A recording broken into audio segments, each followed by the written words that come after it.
Hi കൂട്ടുകാരെ, പുതിയ വീഡിയോയിലേക്ക് സ്വാഗതം. നമ്മളീ കാണുന്നത് ചെടിച്ചട്ടിയിൽ വളർത്തിയ ഒരു പുളിയാണ്, വാളൻ പുളിയാണ്. ഏകദേശം ഒരു 4-5 അടി ഹൈറ്റ് മാത്രമേ വളർന്നിട്ടുള്ളൂ. ഒരു 3-4 വർഷമായി ഇത് ആദ്യമായിട്ട് ഇങ്ങനെ കായ്ച്ച് നിൽക്കുകയാണ്. നിറയെ കായ്കൾ പുളി വന്നിട്ടുണ്ട്. അത്യാവശ്യം പൂക്കളുമുണ്ട്. ഇത് അധികം വലുതായിട്ടൊന്നും വളർന്നിട്ടില്ല, ഒരു മീഡിയം സൈസ് മാത്രമേ ഉള്ളൂ. സൈസിലാണ് വളർന്നിട്ടുള്ളത്. 1-2 തൈകളുണ്ട്. ഇതിൻ്റെ ചെടിച്ചട്ടിയിലാണ് പൂർണ്ണമായിട്ട് ഇത് വളർത്തിയിരിക്കുന്നത്. പിന്നെ മാവിൻ്റെ തൈകൾ നമ്മൾ ചെടിച്ചട്ടിയിൽ വളർത്തിയിട്ടുണ്ട്, അത് നന്നായിട്ട് കായ്ക്കാറായിട്ടുണ്ട്.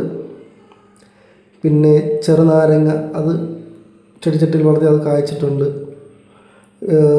നമ്മൾ ചെടിത്തോട്ടങ്ങളിൽ നിന്നൊക്കെ വാങ്ങുന്ന ഓറഞ്ച് ടൈപ്പ് ചെറിയ പുളിപ്പുള്ള ഓറഞ്ച് അത് കായ്ച്ചിട്ടുണ്ട്. ഇത് ഞാവൽപ്പഴമാണ്. ഞാവൽപ്പഴം ചെടിച്ചട്ടിയിൽ വെച്ചാണത് വളർത്തിയത്.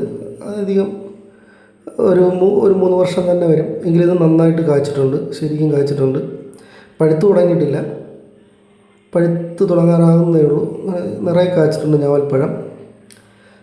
അത്യാവശ്യം ഒരുവിധപ്പെട്ട എല്ലാ മരങ്ങളും ചെടിച്ചട്ടിയിൽ വെച്ചാണ് വളർത്തുന്നത്. അധികം ഹൈറ്റൊന്നും വരാതുകൊണ്ട്. ഇത് പറഞ്ഞാൽ പേരയാണ്, ചുവന്ന പേരയാണ്. ഇത് നല്ല ടേസ്റ്റുള്ള ഒരെണ്ണം പേരയാണ്. വീഡിയോ ഷൂട്ട് ചെയ്യുന്നത് രാത്രിയാണ്. അപ്പോൾ നമ്മുടെ വൈഫിൻ്റെ വീട്ടിലാണ് ഈ മരങ്ങളെല്ലാം ഉള്ളത്. ഇതൊരു വലിയ സൈസുള്ള പാഷൻ ഫ്രൂട്ടാണ്. മഞ്ഞ കളറാണിത്.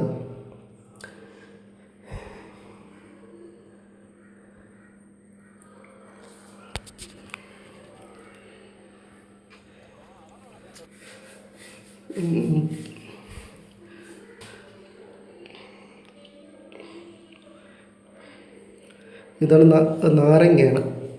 അല്പം വലിയ സൈസുള്ള നാരങ്ങയാണ്. ഇത് ചെടിച്ചട്ടിയിൽ വെച്ച് 2 വർഷമായിട്ടുള്ളൂ ആ നാരങ്ങ. ഇത് മൽബറി കായാണ്. ചുവന്ന നല്ല പഴുക്കുമ്പോൾ നല്ല കറുത്ത കളറാവും. അത് തൊപ്പിക്കത്തിരിയാണ്. തൊപ്പിക്കത്തിരി എന്നാണ് ഇതിന് പറയുന്നത്. ഇപ്പോൾ ചെറുതാണ്, വളർന്നു വരുന്നതേ ഉള്ളൂ. ഈ നാരങ്ങ 2 വർഷമായി ഈ നാരങ്ങ നട്ടിട്ട്. ഇതിപ്പോൾ കായ്ച്ചിട്ടുണ്ട്. വലിയ സൈസാണ്. ചെറുനാരങ്ങയേക്കാളും അല്പം കൂടെ വലിയൊരു സൈസാണ്.